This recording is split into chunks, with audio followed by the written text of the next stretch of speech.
you to this distinguished panel for being here today and to the army of people who put this event together over the last couple of days. I know I've learned a lot. That deserves a round of applause. I appreciate all of your fortitude and sticking through all of this. Yes.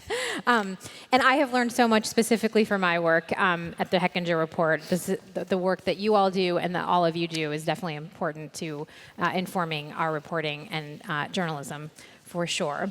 We have a very limited time, so I'm just going to dive right in and ask Julie, where were we 5 years ago when it comes to the narrative around jobs and career pathways and the need for a degree?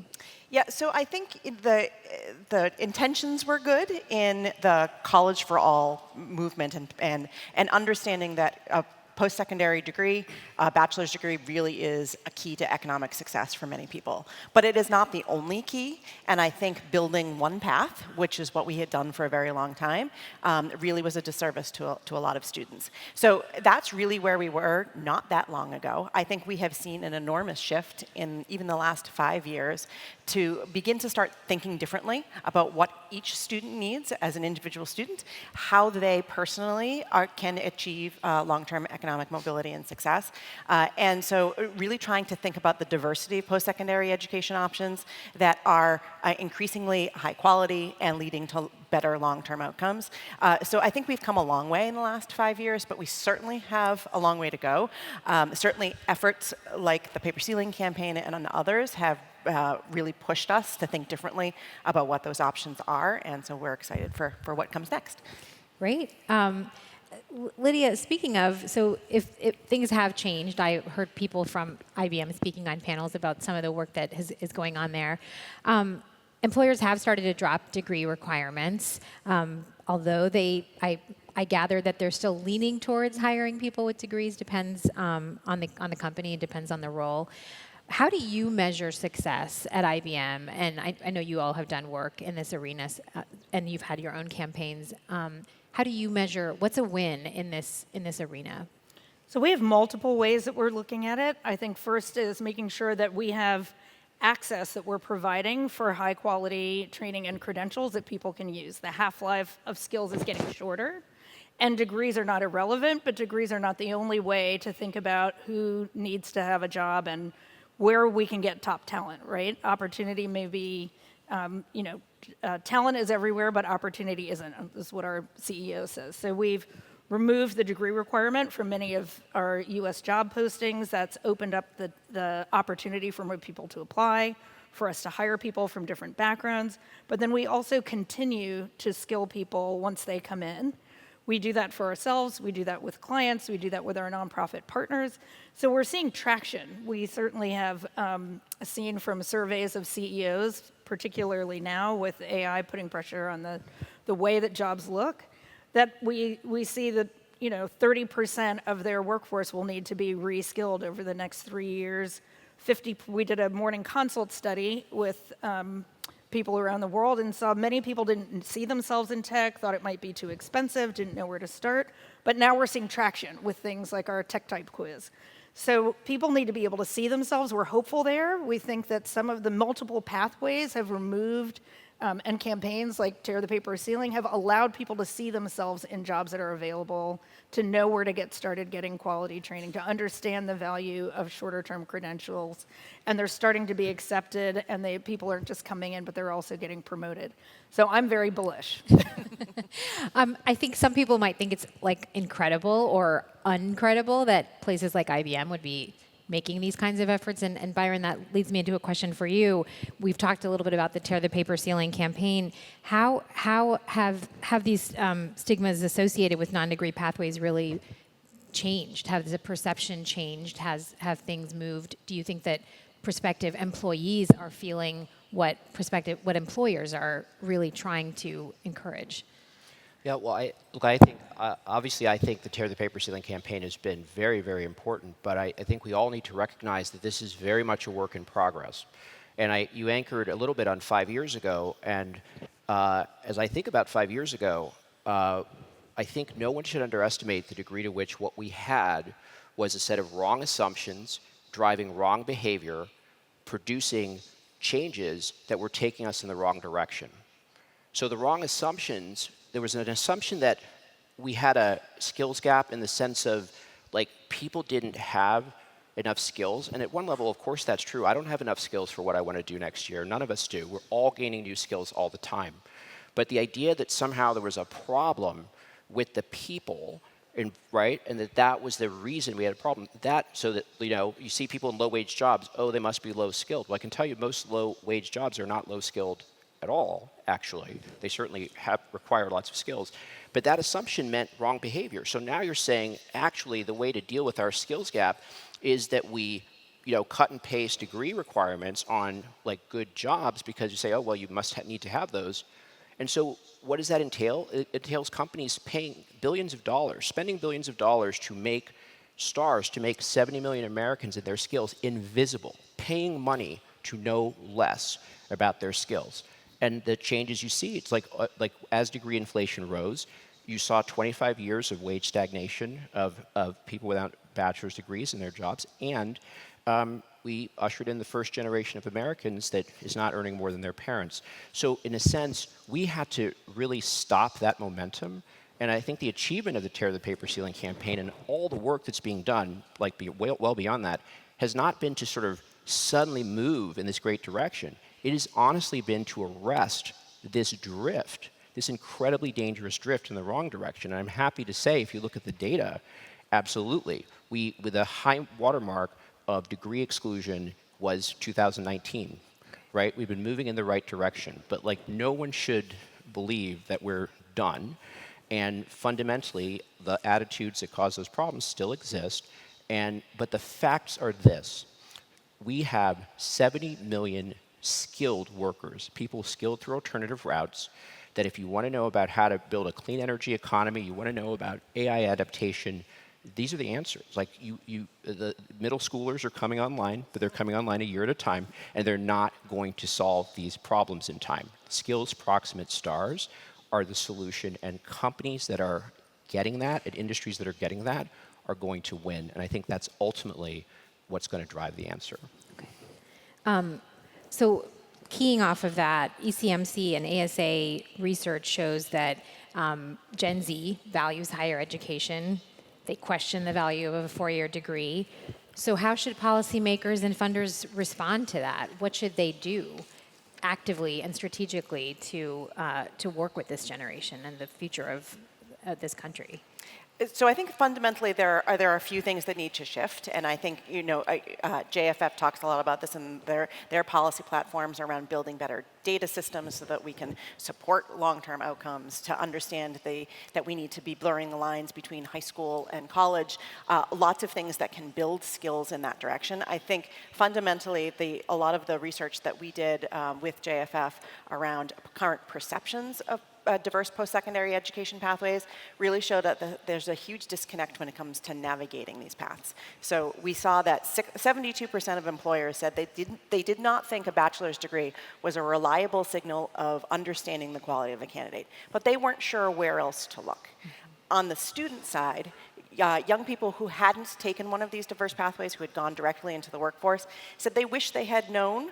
62% of them said they wish they had known about these paths, but they were never explained to them in a way that they could activate on, that they could navigate themselves. So from both an employer standpoint and a student standpoint, there's really a missing gap, and helping young people understand the value of these pathways and navigating there, which is one of the reasons ASA and JFF are working on this work, and believe that there's a huge opportunity to help young people understand their path forward. So that's one thing, that navigation piece, that's a really key to making sure that young people can get where they need to be. Byron or Lydia? I think navigation is incredibly important, and I think if you look at the research, we are underinvested in career navigation at every level, including and I would say, if anything, I mean, it's not good, but if anything, it's a little bit better for people coming out of school because you've got sort of systems there. But there's people in their 20s, in their 30s, in their 40s, in their 50s, I mean, in the workforce, their world's not standing still, right? The things are changing all the time, and I think that it's incredibly important that we take the sort of the digital infrastructure, and really think about how that affects the whole labor market. But I really need to underscore, though, that there's this huge complementarity. So right now, guidance matters. If actually there were 5 times as many clear ways that you could get into sort of higher wage jobs beyond college, it would matter a lot more. And then I have to say, I'm not sure that what we're really talking about here is that college is less important. I think what we're talking about here is that the fact of the matter is you look at quality seats and all of that, there's no way the higher education system can be a singular path into good jobs unless we want to say that 60% of the country is just not going to have good jobs. You cannot get there from here only through college. By the way, you cannot get there from here without college. Right. So I think that sort of college versus not college is not so helpful, but I think what really is helpful is to say, how do we value learning wherever you get it, right? And if you learn something, if your learning is valuable, your earning should be able to be more. And just fundamentally, if we can't start from if you can do the job, you should be able to get the job, then we've got a problem if we don't overcome that. Once we overcome it, we have lots of other work to do. But if we don't overcome that, the work hasn't really started. Is there policy change employers would like to see?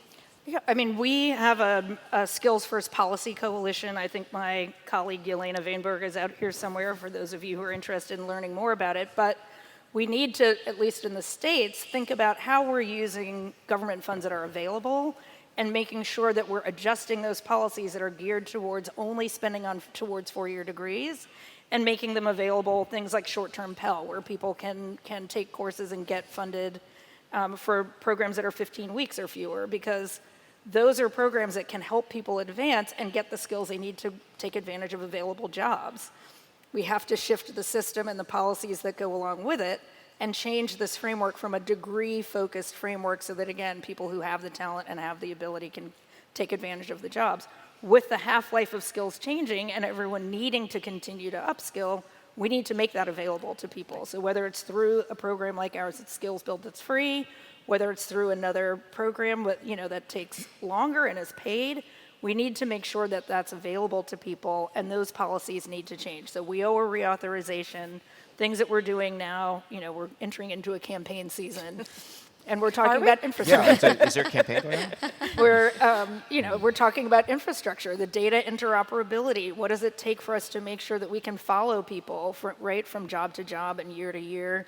Which pathways are working? How are we using guidance? All of those things really matter. Speaking of those pathways, if someone does make it, they've non-degree pathway, they have found their way to an employer in a good paying job, what is their prospect for advancing? Will they ultimately need a degree? Or are they going to hit the roadblock, but just later? Well, I would say to start with, even in the jungle of the labor market as it exists today, of 70 million stars, 5 million are in high-wage jobs, right? They've broken through the barriers. They've dug around it. And I say that because partly this proof of concept, people are like, oh, can you prove it? Like how do we need evidence that this can work? Well, there's 5 million stars who are evidence of this, and right now, people treat that as like 5 million exceptions. Everyone's an exception. Oh, did you know? Well, like 5 million exceptions means that actually, if you lower the barriers more, you might have 10 million, and if you lower them even more, you might have 20 million. And that's actually the reality. But the question of the second job, the third job, the fourth job is incredibly important. Many people in this room do incredible work. Their organizations do incredible work to help people get to a point in the labor market. If those people don't have degrees, and their second job, third job, fourth job, there's going to be barriers at every step of the way. If we take down these barriers, the return on investment of every program, every institution would be much higher, actually. And so what you should really understand the Tear the Paper Ceiling campaign as demand generation for the entire field. There are solutions all in this room. And the question is, are we going to open sort of the clear targets that you can go to? And one really practical way is the public sector. It's been mentioned. We've done work with like 17 of the 22 states that have chosen to tear the paper ceiling through legislation or through executive action. And in total, it's almost 500,000 jobs that they've committed to open up. Now, I think that's really interesting because the public sector does its work in public.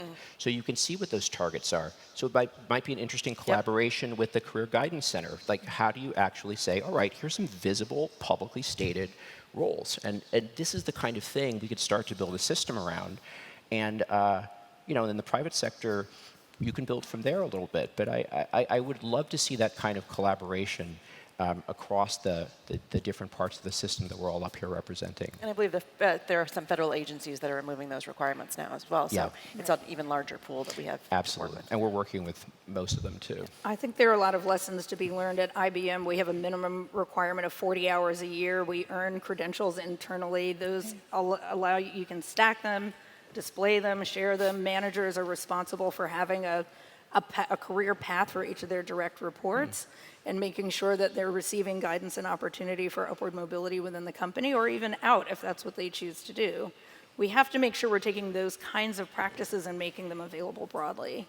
So we do a certain amount of that through CSR and through our other programs. We also look at bringing people into IBM, so through our apprenticeship programs and internship programs and the 2 credentials that we released yesterday, we look for ACE accreditation. So it shouldn't be a choice between a degree and learning on the job. Most people are learning on the job. We're not stagnant. But there's no reason why that option to do an apprenticeship should mean you're opting out of a degree. You may, no one's path, to your point earlier, Julie, is not no one, but very few people have a high school to college to work, and then you just stay in one place for 20 years and get a gold watch, and that's it. People don't really do that anymore.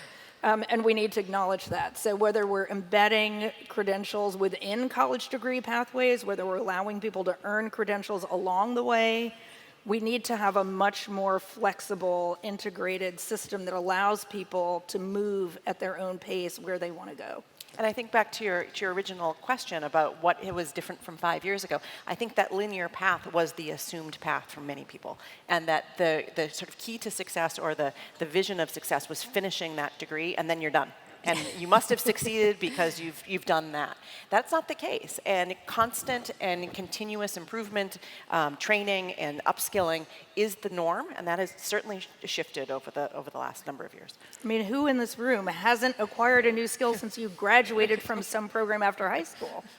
Anybody? I don't think anyone's raising their hand for that. That's Right. for sure. We have a couple of minutes left. We have people who are going to be going back to their communities and their organizations to bring lessons learned. Call to action for the next 5 years. I would love each of you to answer. Try to give each other time and watch the clock. So I think a call to action is just think differently about how we talk about these programs. I think there is a huge concern in the language that we use. We talk about alternatives to college, which are really not helpful, the othering of these programs, and really we need to be much more focused on uplifting all possible and diverse paths. Obviously, we need to understand quality of programs and long-term outcomes, but there is no one path that will be perfect for everyone. And so we need to understand what those are, but really think critically about the language we're using to make sure we're supporting a diversity of post-secondary education options. And I agree with Julie about the language, but I think it's even more important, not just the programs, but the people. Like the skilled through alternative routes stars, that came from like actually talking to people who have taken this pathway.